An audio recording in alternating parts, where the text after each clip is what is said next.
Bookcase TV is brought to you in part by Resident Magazine and Café du Soleil.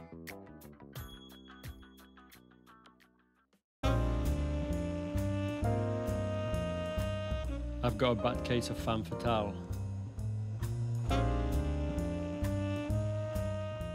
What a better place for me than to go to the Thriller Fest to meet all those creators of these noir novels. This year it happened in New York.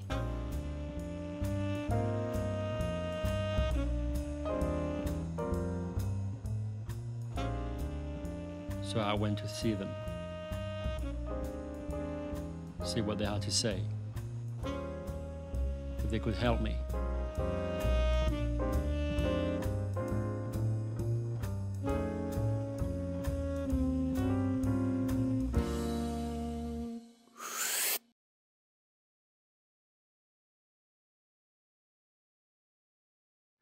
So now your creative process, you've written so many books. I'm very intrigued to know, how do you work? Do you, a stream of consciousness, the story comes out as you write, or you plan? You know, how do you work? A combination. Okay. I start with a general idea, and I keep working. Plot? Yes, okay. I keep working with it until it lets me know it wants to be a plot. Not every idea does, and so when I know that I've got a story going, then I kind of sit down and I plan the reversals, where I'm going to throw a twist into the plot, and I know how the book is going to end. Always. So I know the beginning, I know the ending, I know a few of the key plot elements that have to happen. But I don't do a detailed outline, because then it would be like I'd already written the book. And part of the fun for me is going to work every day, waiting to see what's going to happen. So once I put my characters into place, and I know where they need to go, but I kind of let them take over a little bit of the action.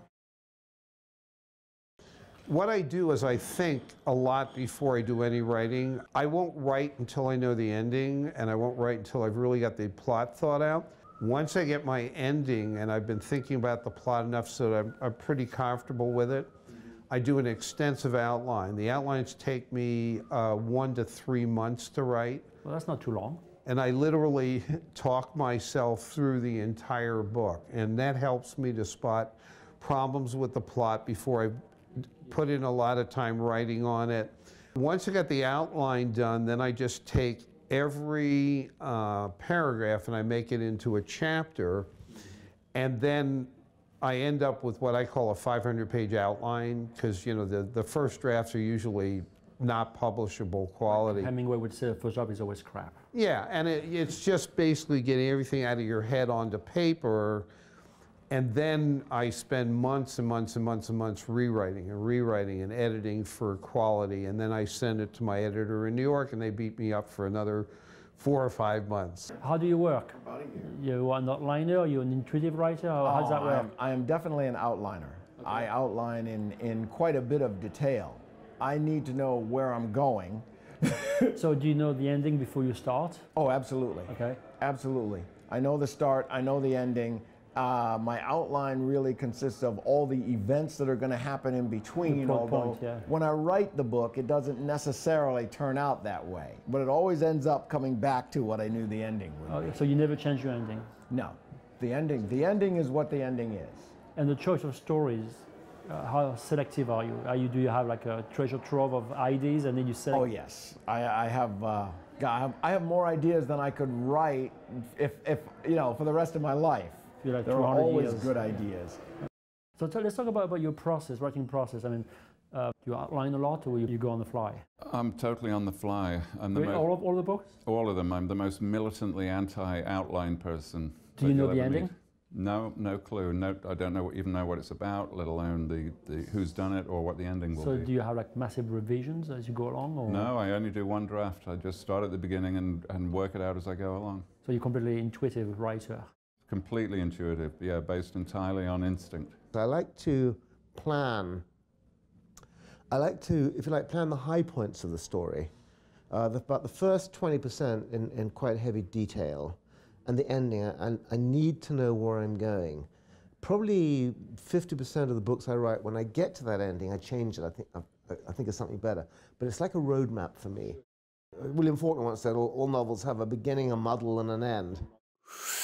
What's your connection with the Thriller Fest? How often have you been here, first of all? Well, I've been to every Thriller Fest. Since the inception? Since the inception. I was actually involved in the founding of Thriller Fest. I'm not one of the two founders, but shortly thereafter I became involved.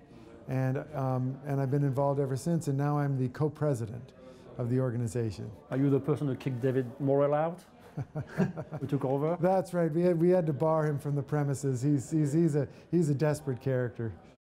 I'm one of the founders of ITW, International Thriller Writers. Thrillers are kind of on the outskirts. They're not really mysteries. They just didn't fit anywhere else. Mm-hmm. And so a group of us decided it was time, and I went on the original board. It was Gail Lins, David Morrell, Lee Child, Tess Gerritsen, David Dunn, and me. Mm-hmm. And we created ITW. And it's grown tremendously over the years. Yes. Once we moved it back to New York, so publishers could come, and agents could come, and all these people could teach. It's the largest agent fest of anywhere in the world. I think that there were over 75 agents. On Wednesday was Craft Fest, where the likes of Steve Berry and Lee Child and R.L. Stine are teaching classes to writers. It's an amazing, amazing thing. Yeah. Yes. Steve, I believe you have a very long and deep connection with the Thriller Fest. Yeah, I was one of the founding members of ITW, so I helped, there's a group of us that actually were the early organizers. Gail Lins and David Morrell are the founders, and we were sort of the folks that helped put all that together. And then I served 3 years as the third co-president of ITW. Do you find like to have 20 books or so, your approach to themes and stories changing?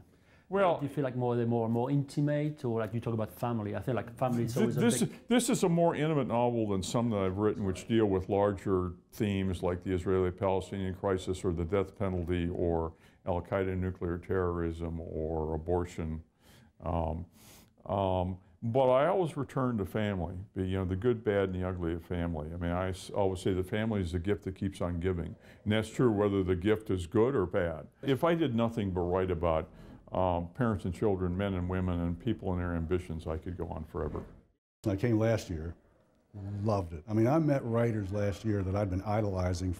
David Morrell, for 3 decades, people like that. It was amazing. And I learned more in 2 days of workshops last year than I did in 2 years earning my MFA at Johns Hopkins. Practical stuff, incredible. Because of the quality of the feedback, or because of what? The instructors, people like David Morrell, Steve Berry, those folks have such command of the craft.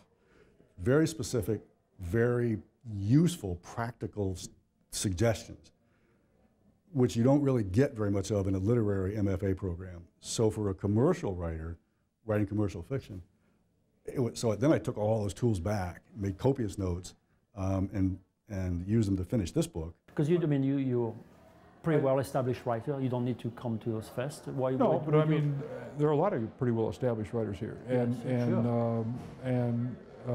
I'm interested in the craft, and I'm interested in what people do.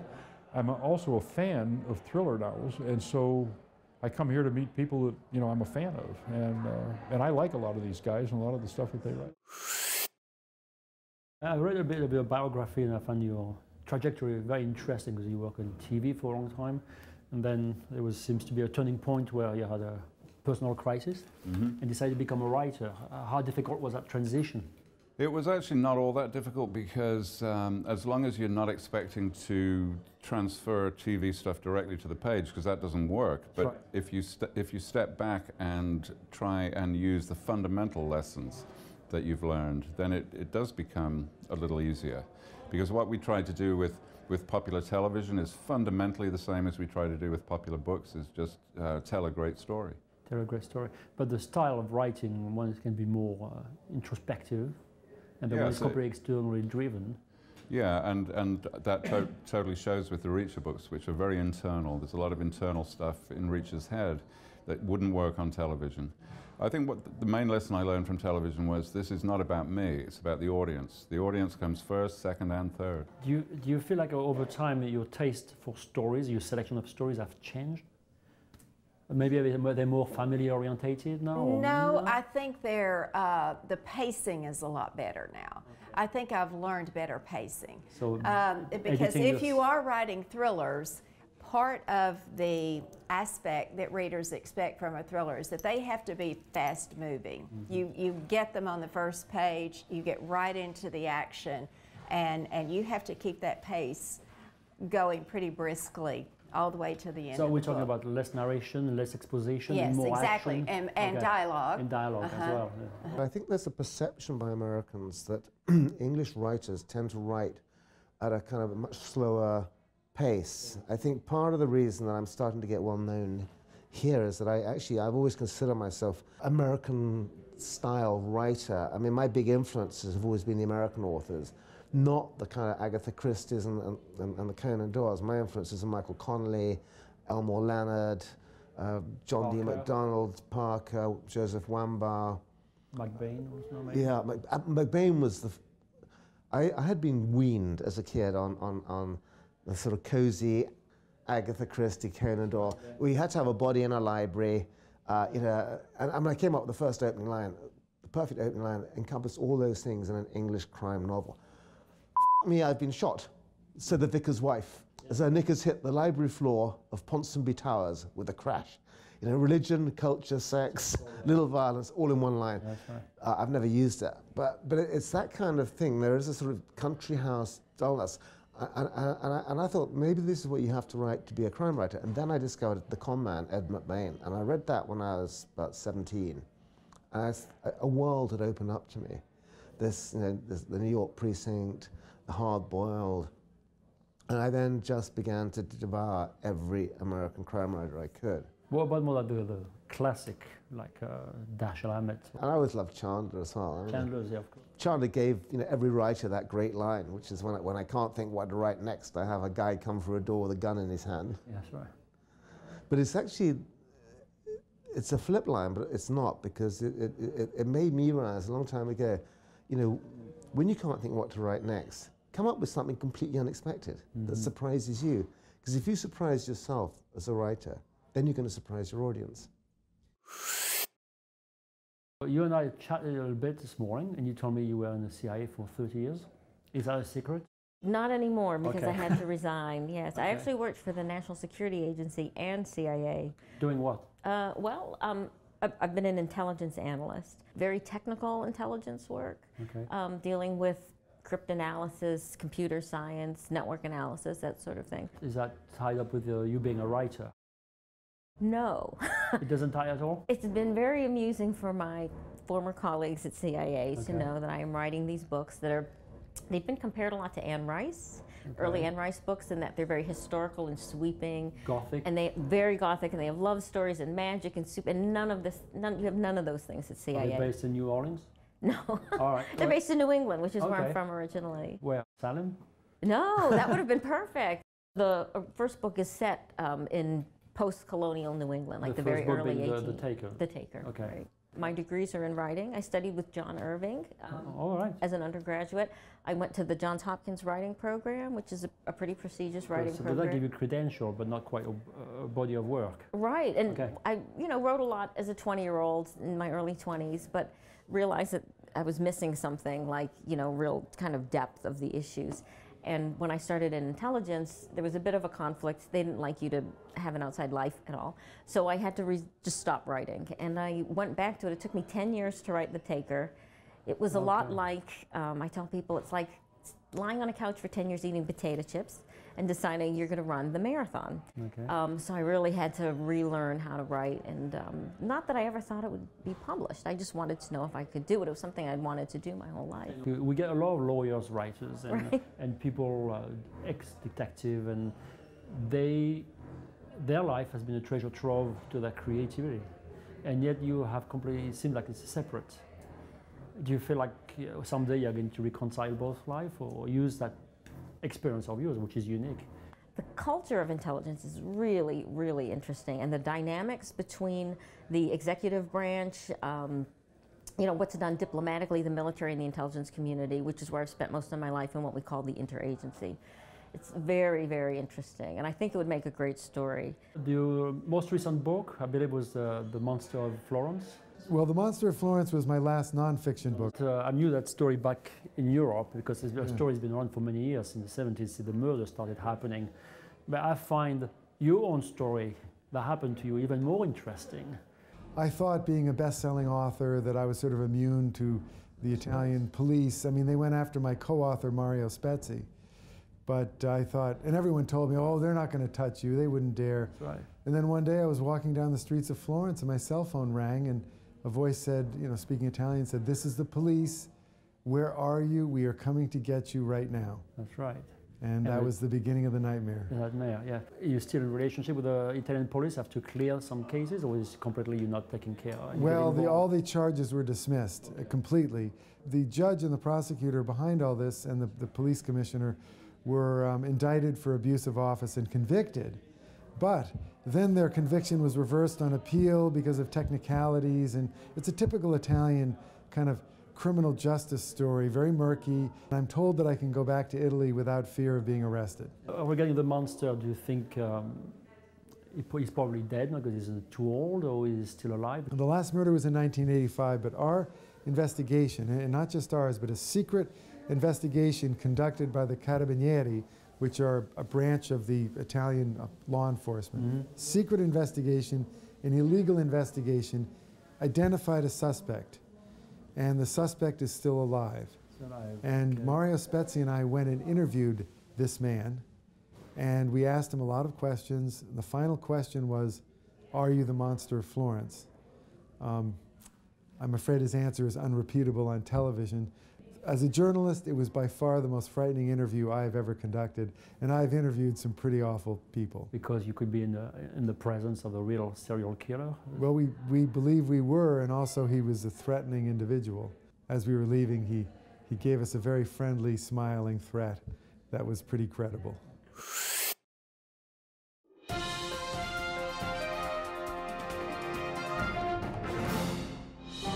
While to children the sun rises in the east and sets in the west, we know it's not true, because the earth spins on itself. The sun does not move. Here's another paradox. If the earth travels at 10,000 miles an hour, how come when I jump up in the air I don't land in Jakarta? My biggest fear is that someone else jump up in the air and land straight on me. Here are the forecasts for the day. Capricorn, you are about to watch a segment of Book World. Aquarius, you are about to watch the same segment of Book World as the Capricorns. Pisces, you are about to watch the same segment of Book World as the Capricorns and Aquarius. Aries, you are about to watch the same segment of Book World as the Capricorns, the Aquarius, and Pisces.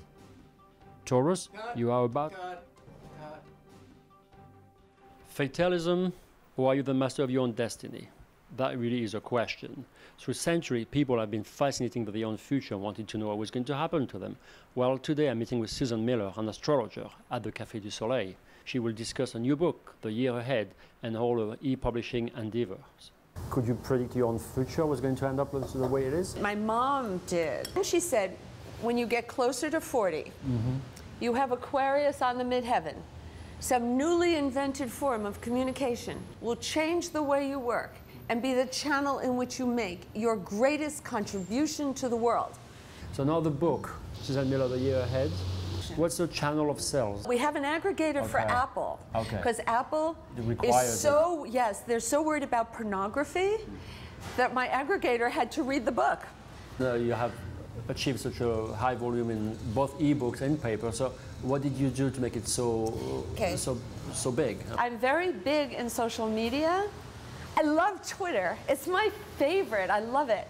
I go on almost every day and I try to answer questions. I don't care if the person has no followers or many. I don't even check. If it's a good question, I try to answer it in a way that many people can enjoy it. So you talk about social media and Twitter and Facebook.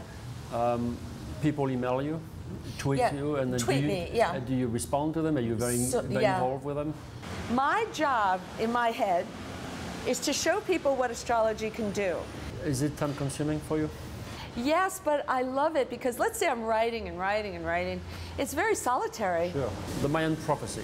No one really talk about it, but I think it's going to be in the news in the next months, and it's going to keep on building like a big wave. So what are we to expect? A big polar shift, the end of the world? I think it's going to be fine. And I agree with the Dalai Lama. He said, look back 100 years. Look, we were in the dark ages just 100 years ago. He said, every once in a while we make a big leap of understanding and compassion and insight. And I think that's just what this is. The end of a cycle doesn't mean doomsday. Thank you, Frederic. And that was Frederic Colier with the astrologer Susan Miller at the Café du Soleil in New York. Remember, reading blows your mind.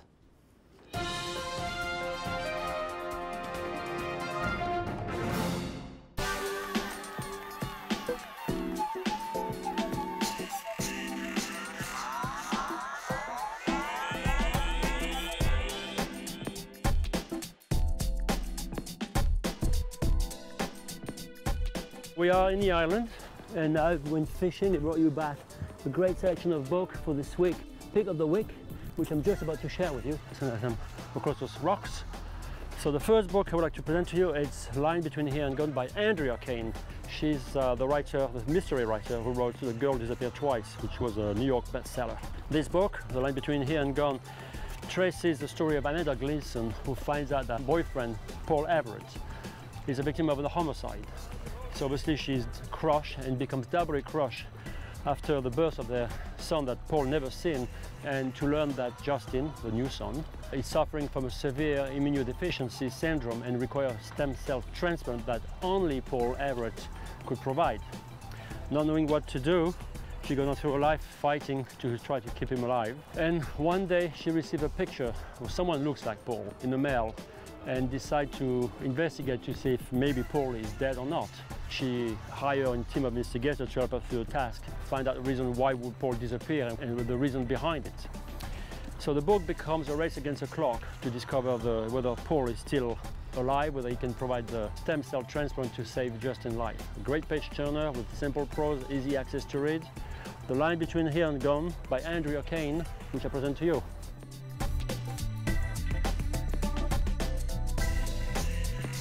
Let's see what we have next after Andrea Kane's.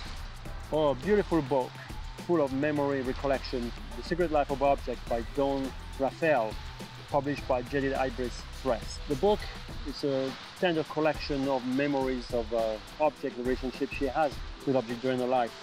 Each page is short stories, there's about 100 of them. She talks about how, for example, she discovered her father's prayers book a few days before he dies, or the mother's nesting ball that she left a few days after she died as well, or the moonstone that her husband bought in India in 1981 that was destined to be given to the woman he was going to marry. So I selected a story for you called The Dress. It's just very evocative of the simple style of writing she's done. It's called The Dress. The sleeveless lace jersey dress is far beyond repair. It's stained, it doesn't fit. The fabric has faded. Goodwill would not want it. I keep it in my closet because it holds in its weaver summer of 1984.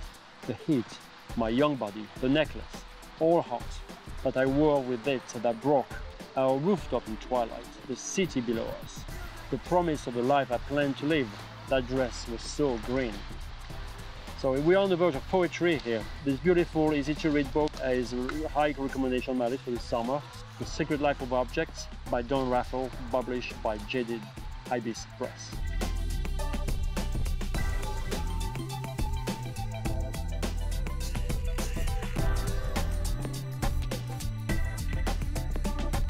So let's see what we have for this week. Third installment of a Pick of the Week. Oh, a great novel for first-time writer, Anne Corker-Keavy. Let me tell you about it.